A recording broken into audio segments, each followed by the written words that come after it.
పెళ్ళైనా పండగైనా వేడుక ఏదైనా పట్టు చీరల ప్రత్యేక వేదిక వారాహి సిల్క్స్. బట్ మీ తర్వాత ఎంతమందిని మోసం చేశారు ఆయన ఇంకా మరి? 8 మందిని. అబ్బా! 9వ వ్యక్తి ఐఏఎస్ ఆఫీసర్ రేఖారాణి గారు, పరదేశీ నాయుడు గారి వైఫ్ ఆవిడ. అరే అప్పుడు కూపింగ్ లో చనిపోయారు ఆయన, వరంగల్ కరీంనగర్ ఎక్కడో. అక్కడే ఆయన వైఫ్ ఆవిడ. ఫేస్బుక్ లో ప్రేమించుకున్నారంట ఇద్దరు.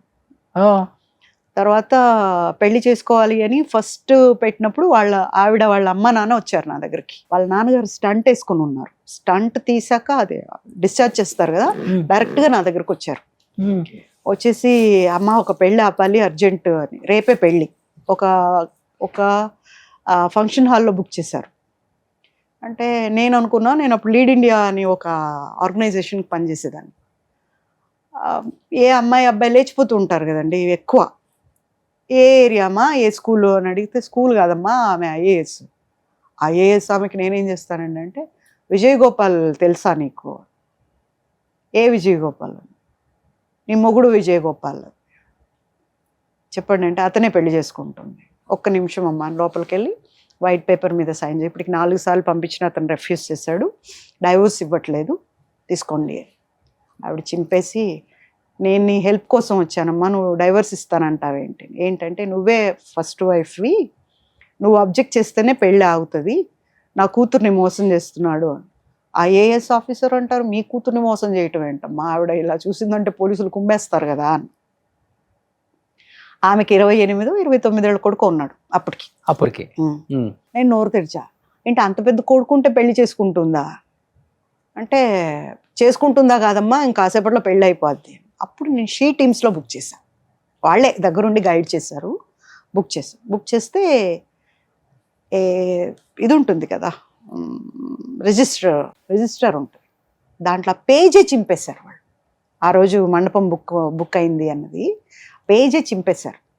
ఇది ఉండకూడదు, ఎవిడెన్స్ ఉండకూడదు. 3 రోజుల తర్వాత ఐపీఎస్ గారింట్లో ఆవిడ చేశారు వాళ్ళిద్దరికి పెళ్ళి.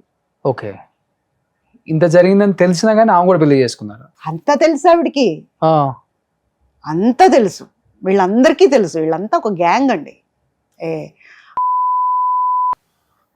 ఒక ఎంపీ, ఐఏఎస్ ఆఫీసర్, వాళ్ళ అమ్మ వాళ్ళ చెల్లి, వీళ్ళందరికీ బినామీ ఇతను. వాళ్ళ ఆస్తులన్నీ వీడి పేరున్నాయి. ఓకే, సో అవి కాపాడటానికి ఆటోమేటిక్గా వీళ్ళు కాపాడతారు. అతని మీద ఎన్ని కేసులు పెట్టినా వాళ్ళ ఆస్తులు కాపాడుకోవాలంటే వీడిని కాపాడాలి. బట్ మరి ఆయన పెళ్లి చేసుకున్న తర్వాత ఉన్నారా ఇప్పుడు ఆమెతో, లేకపోతే? వాళ్ళు విడిపోయారంటండి. వాళ్ళు విడిపోయి ఇప్పుడు ఆవిడ వేరే పెళ్లి చేసుకున్నారంట మళ్ళీ, ఐపీఎస్. ఇప్పుడు ఏం చేస్తున్నారు మరి? ఇంకా తెలీదండి నాకు. వేరే అదే ఫేస్బుక్ చూస్తూ ఉంటాడు వేరే క్యాండిడేట్ కోసం, ఆ పని మీదే ఉంటాడు. ఓకే, ఇప్పుడు 9 అయిపోయినాయి. అంటే నాకు అర్థం కాదు ఏంటంటే, ఇదంతా 9 అయిపోయింది. 9 సంవత్సరాల క్రితం పెద్ద సంచలనం మీ న్యూస్ చెప్పాలంటే. సో నన్ను చంపడానికి సిద్ధమైపోయారు, నాకు తండ్రి లేరు, తల్లి లేరు, ఉన్న ఒక బ్రదర్ కూడా చనిపోయారు, ఉంది ఒకే ఒక అక్క, ఆమె కూడా టచ్ లో లేరు, ఎప్పుడు ఏం జరుగుతుందో తెలియదు, నన్ను ఏ టైం అయినా కానీ వాళ్ళు మర్డర్ చేయొచ్చు అని కూడా మీరు అప్పుడు మీడియాకి ఎక్కారు, నాకు గుర్తుంది. సో తీసుకెళ్లారు కూడా నన్ను, ఇలా జరుగుతుందే కాదు, తీసుకెళ్లారు కూడా నన్ను చంపడానికి. ఓకే, సఫారీ ఇచ్చిన వల్ల నేను సినిమా స్టైల్లో తప్పించుకొని వచ్చాను. ఎట్లా?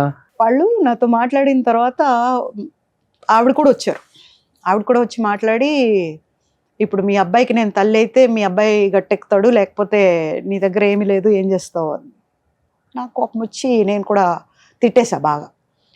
తిట్టిన తర్వాత అతను ఎవరైతే నన్ను ఎత్తుకెళ్ళారో అతను అన్నాడు, గన్ అట్లా ముందేసి, పిల్లల్ని బజార్నే వేస్తున్నారు మీరు, మీకు కొంచెమన్నా బుద్ధి ఉంది? ఎవరయ్యా పిల్లల్ని బజార్నే వేస్తుంది? పిల్లాడి కోసం నేను మళ్ళీ ఇండస్ట్రీకి వెళ్ళలేదు, ఎందుకంటే పొడుస్తారు మాటలతో, లేదా ఒకటి రాయేస్తాడు, ఇప్పుడు ఎట్లా కష్టంలో ఉంది కదా పడకపోతుందా అని. అలాంటివన్నీ తప్పించుకొని నా బిడ్డకే న్యాయం చేయాలని నా బిడ్డ చేయి పట్టుకొని నేను తిరుగుతున్నా. వాడి కడుపు నిండటానికి నేను కడుపు కాల్చుకొని ఉంటున్నా. I feel very great.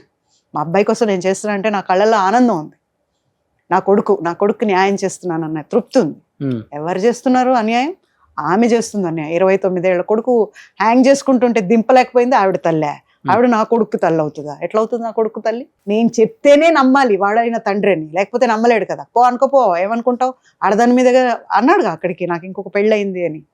ఒక మీడియాలో చెప్పాడు నాకు ఇంకొక పెళ్ళి అయిందని. నేను అన్నా ఫోన్లో వీడు ఎట్లా లేడు, వాడినన్నా రమ్మనండి, అప్పులు కట్టుకుంటాడు, నాకు జరుగుబాటు కూడా లేదు కదా, కనీసం మమ్మల్ని అయినా చూస్తాడు. ఆ మీడియా ఆయన అయితే కెమెరా కింద పెట్టేసి నవ్వుతున్నాడు, పాప నువ్వు మారవా అని. ఎందుకు మారాలి? ఉంటే మారాలి, అంతే కదా. ఇప్పుడు ఒకటి లేడంటే ఇంకోటి వస్తే మంచిదే కదా, జరిగిపోతుంది. సో మీకు ఇంకొకరితో పెళ్ళయిందని ఏడన్నా ఏడి మరి అన్నా పెళ్ళైన అన్నేడి? ఇప్పుడు నువ్వు లేవుగా, వచ్చేస్తా పరిగెత్తి రావాలి కదా, ఒకతే ఉందని. రాలేదే. మగాడి చేసే ఒకే ఒక పని అండి, ఒక నిందంటూ ఒక వాడి నిజస్వరూపం బయటికి వచ్చింది అంటే ఇంకా నిందేసే తప్పించుకోవాలి. ఎలా తప్పించుకుంటాడు? లేకపోతే నిందలేంది బొందిపోదు, వేయాలి కాబట్టి వేసాడు నా మీద. నేను ఒకటే అన్నా, రమ్మనండి పోనీ, ఇప్పుడు ఇతను లేడు కదా, ఫ్రీ వేకెన్సీ ఉంది, రమ్మనండి, నాకు ఇష్టమైతే యాక్సెప్ట్ చేస్తా కదా. ఎవడోడు రాలేదే. ఎన్ని రోజుల నుంచి నా కష్టాన్ని నమ్ముకొని, ఆ కష్టంలో నేను మా అబ్బాయికి ఫీజు కట్టేటప్పుడు అండి ప్రతిసారి నేను ఏడ్చేదాన్ని. మా కర్మకు తగ్గట్టు 10వ క్లాస్లో బాబుకు ఒక ప్రాబ్లం వచ్చింది, స్కూల్ వాళ్ళది ప్రాబ్లం, కానీ మా అబ్బాయి ఉన్నాడు దాంట్లో. మళ్ళీ 12th వచ్చేసరికి ఇంటర్ సెకండ్ ఇయర్లో కాలేజ్ ఫీజు అంతా కట్టించుకొని క్లోజ్ చేసి పారిపోయారు. 20 రోజులు ఉన్నాయి ఎగ్జామ్స్. అప్పుడు మళ్ళీ హైకోర్టుకి వెళ్ళి తల్లిదండ్రులందరినీ ఏకం చేసి రోడ్ల మీద కూర్చొని ధర్నాలు చేసి అంత చేసి వాళ్ళకి నేను ఫీజు కట్టించారు అని చెప్పి ఆర్డర్ తెచ్చి ఎగ్జామ్స్ కండక్ట్ చేయించాను. ఎక్కడికి వెళ్ళినా ప్రాబ్లమ్స్ అన్నీ ఫేస్ చేస్తూ వస్తున్నాను. మా బాబు కోసం ఏమేం చేయలేదు, అన్నీ చేశాను. చెడ్డ పనులు కాదు, అన్నీ మంచి. కానీ అక్కడి నుంచి ఎలా బయటపడ్డారు మరి?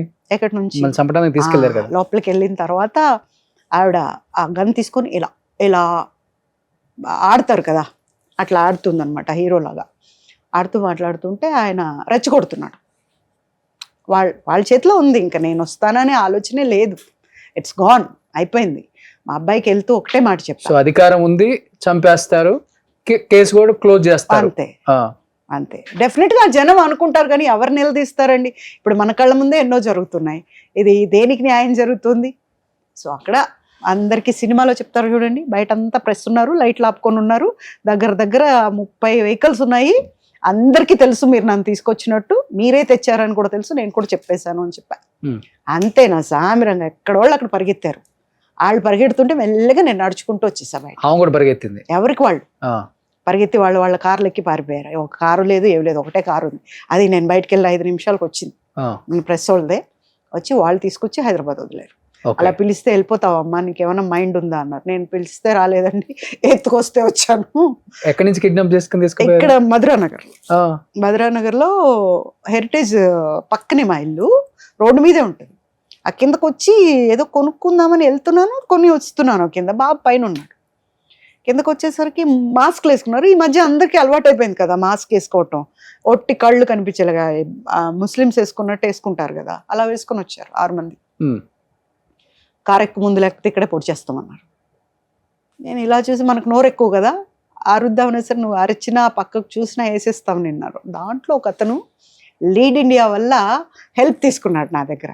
షాపూర్ వెళ్ళారంటే నన్ను ఎవరు పూజిత అన్నారు, పూజా దీది అంటారు లీడ్ ఇండియాలో. కాళ్ళ కింద పడి దండం పెడతారు. నాకు వెళ్ళే ఆర్టీసీ బస్సులు ఆపేసి వచ్చి నా కాళ్ళకి దండం పెడతారు. అలాంటి పేరు ఉంది నాకు అక్కడ. మన వివేకానంద ఉన్నారు కదా ఎమ్మెల్యే, ఆ కాన్స్టిట్యున్సీలో నేను ఆ స్కూల్స్కి చేశా. అయితే ఒకతను ఆగండి అని లీడ్ ఇండియా దీది అన్నాడు.